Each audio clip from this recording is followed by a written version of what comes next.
வணக்கம். தி தவமணி டைம் செய்திகளுக்காக நான் தஞ்சனா.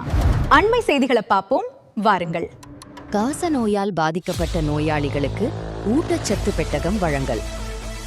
திருப்பத்தூர் மாவட்டம் கந்திலி வட்டாரம் அரசு பொது மருத்துவமனையில் பாவை ஃபவுண்டேஷன் சார்பில் காச நோயால் பாதிக்கப்பட்ட நோயாளிகளுக்கு ஊட்டச்சத்து பெட்டகம் வழங்கும் நிகழ்ச்சி நடைபெற்றது.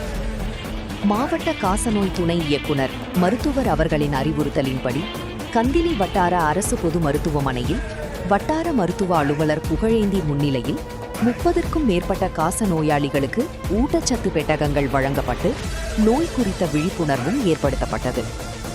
நிகழ்வில் மருத்துவ அலுவலர் ஹேமா கரோலின், முதுநிலை சிகிச்சை மேற்பார்வையாளர் யோகேஸ்வரி உள்ளிட்டோர் கலந்து கொண்டு காசநோய் தடுப்பு, சிகிச்சை மற்றும் ஊட்டச்சத்தின் முக்கியத்துவம் குறித்து ஆலோசனைகள் வழங்கி விழிப்புணர்வு ஏற்படுத்தினர். நிகழ்ச்சியின் நிறைவில் பாவை ஃபவுண்டேஷன் ஒருங்கிணைப்பாளர் துளசிநாதன் நன்றி கூறினார்.